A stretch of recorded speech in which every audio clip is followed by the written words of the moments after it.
بسم اللہ الرحمن الرحیم۔ کیا غسل کے بعد وضو ضروری ہے؟ غسل کا سنت طریقہ کیا ہے؟ غسل میں کتنے فرائض ہیں، کتنی سنتیں ہیں، اور غسل میں کتنے مکروہ ہیں، ان سب کو جاننا ضروری ہے، کیونکہ علم حاصل کرنا ہم سب پر فرض ہے، اور اتنا علم حاصل کرنا کہ 24 گھنٹے کی جو زندگی ہے وہ اللہ کے احکامات اور حضور صلی اللہ علیہ وسلم کے طریقے کے مطابق ہم گزار سکیں۔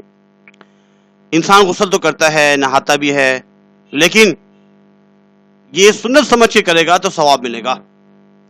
ایک سنت پر عمل کرنے کا 100 شہیدوں کا ثواب ہے۔ اس لیے غسل کرنے کا طریقہ یہ ہے کہ پہلے دونوں ہاتھوں کو دھونا ہے، پھر بائیں ہاتھ کے ساتھ اپنی شرمگاہ کو اچھی طرح دھونا چاہیے، بعد میں ہاتھ پاک مٹی یا صابن وغیرہ سے صاف کریں، پھر نماز کی طرح جیسا وضو کیا جاتا ہے ایسے وضو کرنا ہے، اور پاؤں غسل سے فارغ ہونے کے بعد دھونے ہیں۔ وضو کرنے کے بعد اپنے سر کے بالوں میں خلال کریں، وہ اس طرح کے ہاتھوں کی انگلیاں تر کر لیں، دائیں ہاتھ سے سر کی دائیں جانب اور بائیں ہاتھ سے سر کی بائیں جانب بالوں میں انگلیاں پھیریں، اور بالوں کی جڑوں کو نہایت عمدہ طریقے سے تر کریں، پھر 3 چلو پانی بھر کر سر پر ڈالیں، پھر باقی سارے جسم پر پانی بہائیں، آخر میں پاؤں دھوئیں۔ غسل دائیں طرف سے شروع کریں۔ عورتوں نے اگر بالوں کو مینڈو کی صورت میں جس جوڑا وغیرہ بنایا جاتا ہے اوپر باندھے جاتے ہیں باندھا ہے تو غسل جنابت یا غسل حیض کے لیے انہیں کھولنا ضروری نہیں، مستحب ہے۔ صرف اتنا بھی کافی ہے کہ عورت اپنے سر پر 3 چلو پانی ڈال لے، چھپ کر اور سطر ڈھانپ کر غسل کریں۔ ٹھہرے ہوئے حوض وغیرہ یا پانی میں غسل جنابت نہیں کرنا چاہیے، غسل جنابت جلدی کرنا چاہیے۔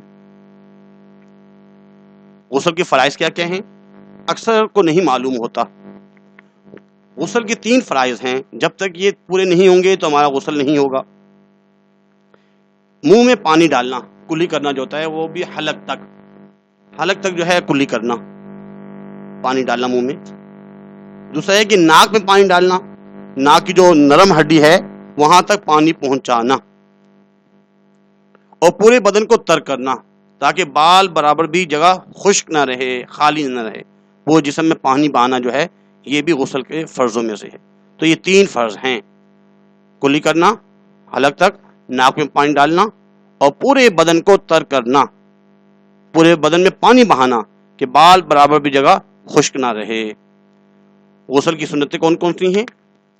3 مرتبہ دونوں ہاتھ گٹوں تک دھونا، استنجا کرنا، اور جس جگہ بدن پر نجاست لگی ہو اسے دھونا، ناپاکی کی دور کرنے کی نیت کرنا، پہلے سنت کے مطابق وضو کر لینا، تمام بدن پر 3 بار پانی بہانا، یہ بھی سنت عمل ہے۔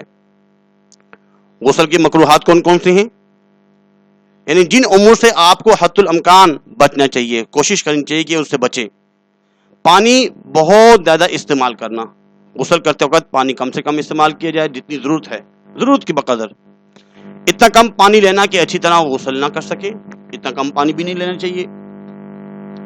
ننگا ہونے کی صورت میں غسل کرتے وقت کسی سے بات چیت کرنا، بات بھی نہیں کرنی، اور کوشش کی جائے کہ دوائر کھٹکا دیا جائے، تولیہ وغیرہ کچھ چیز چاہیے، بات نہیں کر سکتے۔ اور اس چیز کا بھی خیال کیا جائے کہ قبلے کی طرف منہ کر کے غسل نہیں کرنا چاہیے۔ امید ہے کہ آپ کو سمجھ میں آ چکی ہوگی، اور جو پیچیدہ مسائل ہیں وہ اپنے علماء سے بھی معلوم کیے جا سکتے ہیں۔ اللہ حافظ۔